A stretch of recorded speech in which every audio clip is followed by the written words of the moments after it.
आज के दौर में भागवत कथा का आयोजन दिखने में भले ही लोक लुभावन लगे, मगर सच तो यही है कि ऐसे आयोजन को सुचारू रखना आसान नहीं है। मगर सामाजिक सरोकार में धार्मिक आयोजन करना भी समय की मांग रही है। इसीलिए ऐसा आयोजन श्रीमद् भागवत ज्ञान यज्ञ समिति द्वारा अंधेरी के लोखंडवाला गार्डन में 8 मार्च से एक सप्ताह के लिए रखा गया है। ये आयोजन करने के पहले कोई विचार विमर्श नहीं किया गया। सच बता रहा हूँ, कोई विचार विमर्श नहीं। एक दिन बैठे थे और हमारे मित्र पाठक जी ने बताया कि भागवत कथा का जो आयोजन करता है और आयोजनकर्ता के साथ साथ हम लोग जो उसके मतलब प्रचार करते हैं, लोग जो उसको सुनते हैं, बोले मतलब इतना उसका पुण्य है, इतना पुण्य है, उसका एक श्लोक जो सुन ले उसका जीवन जो है मतलब कई प्रारब्ध के जन्म मतलब दुख जो है, तकलीफें हैं, जो सब खत्म हो जाते हैं। तो बस प्लान कर लिया और भगवान की कृपा ऐसी हो गई कि आज आपके सामने ये हो रहा है। अब पता चल रहा है कि आसान नहीं है। कोई इवेंट अगर हम कर लिए होते किसी और प्रकार का ना, तो बहुत सारे स्पॉन्सर्स मिल जाते, बहुत सारे मतलब उसमें तो हम दानी दातार नहीं कह सकते, दूसरे तरीके से डोनेशन देने वाले, अलग अलग तरीके से सहयोग करने वाले मिल जाते, पर धर्म के लिए बहुत बहुत मेहनत करनी पड़ती है और बड़ा मुश्किल काम है। ऐसे आयोजन जहां धार्मिक गतिविधियों के प्रति जागरूकता के लिए बेहद महत्वपूर्ण होते हैं, वहीं इस बात से भी इनकार नहीं किया जा सकता कि अन्य आयोजन में लोगों की जैसी दिलचस्पी होती है, वैसी इस तरह के आयोजन में नजर नहीं आती। मगर जिन्हें भक्ति भाव पसंद है, वो ऐसे आयोजन में शामिल होने के लिए समय निकाल ही लेते हैं।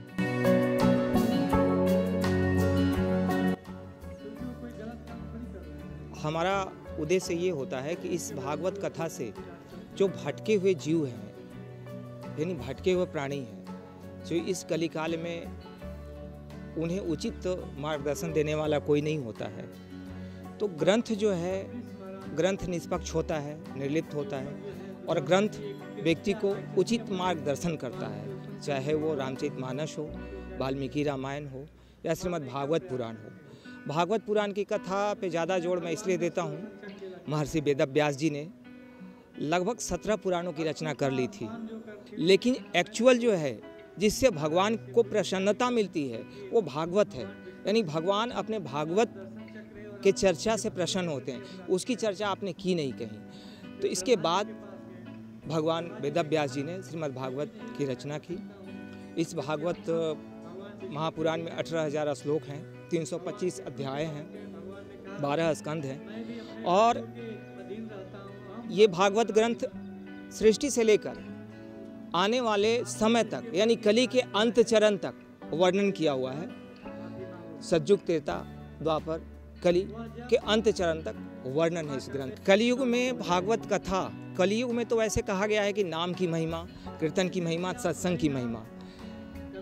हनुमान जी जब लंकनी से मिले तो लंकनी ने बताया, तात स्वर्ग अपवर्ग सुख, धैर्य तुला एक अंग, तूल ताही सकल मिली, जो सुख लो सत्संग।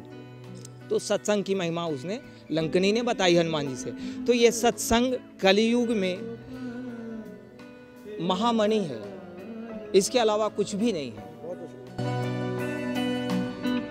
कलियुग में भागवत कथा का आयोजन अपने आप में अनोखा होता है, क्योंकि ऐसे आयोजन से ही हमें ज्ञान प्राप्त होता है और हमारी सोच भी संस्कार से और मजबूती से जुड़ती है। बहुत कम है, क्योंकि आज की तारीख के अंदर ऐसे भगवती भाव के अंदर लोगों को इकट्ठा करना बहुत मुश्किल है। हम लोग ने तो बहुत कुछ देखा है यहाँ पे। मैं पिछले 18 साल से इस्कॉन टेम्पल से भी कनेक्टेड हूँ और मैं 10 साल भक्ति कला क्षेत्र का प्रेसिडेंट रहा हूँ जू पे। और हम लोग तो हरि नाम का नाम उच्चारण करते ही रहते हैं और करते भी हैं, और हमारे यहाँ पे काफ़ी प्रोग्राम होते हैं। यहाँ पे रथ यात्रा आती थी और हरि कीर्तन का नाम लेते, लेकिन आज की जो पब्लिक है उनको इसके साथ जोड़ना बहुत मुश्किल हो गया है। यदि यहाँ पे आज बोल देना कि भाई डिस्को डांस है, तो यहाँ पूरा गार्डन जो है फुल होगा। लेकिन ऐसे भक्ति के, मैं कल भी सब गार्डन में लोगों को बोल रहा था, लेडीज़ वहाँ पे बैठ के, क्योंकि मैं तो सबको जानता हूँ, तो वहाँ पे हौजी खेल रही थी। मैं बोला अंदर जाइए, आपके लिए आयोजन किया है, 2 शब्द अच्छे आपके कान में जाएंगे, कोई बुरा तो नहीं है। लेकिन जिनको आस्था है और सुनने की समर्थ है, वो लोग बैठे हुए हैं। अभी क्या है, अभिषेक जी के साथ मेरा कोई लंबा कनेक्शन नहीं है। ये मेरे पास गार्डन बुकिंग के लिए आए थे, तो तब से मेरा इनका कनेक्शन है और जो मेरे से हो सका मैंने अपनी तरफ से पूरी कोशिश की है, क्योंकि ये भक्ति का काम है।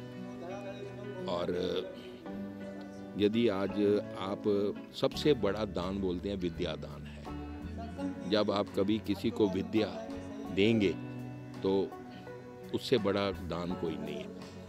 और अभी ये प्रवचन कर रहे हैं महाराज जी, ये हमारे इस्कॉन से ही कनेक्टेड है और बड़ी अच्छी वाणी है इनकी, बहुत अच्छा बोलते हैं।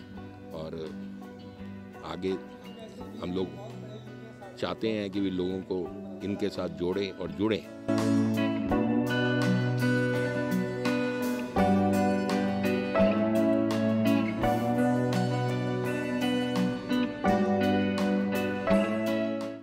धर्म कोई भी हो, अगर आप कर्म करते हैं तब आपको धार्मिक महत्व समझ में आता है। और ऐसे में खासकर अगर हम कलयुग की बात करें और भागवत कथा की बात हो तो बस यही संदेश मिलता है समाज को कि कर्म किए जाओ, फल की चिंता मत करो। और आज कलयुग में जो कुछ भी हो रहा है उससे आप अपरिचित नहीं हैं, लेकिन इस तरह के आयोजन से कहीं ना कहीं से हमारे संस्कार को एक नई दिशा मिलती है। वीडियो जर्नलिस्ट देवानंद सिंह के साथ अवनिंद्र आशुतोष, इन 24 न्यूज़, मुंबई।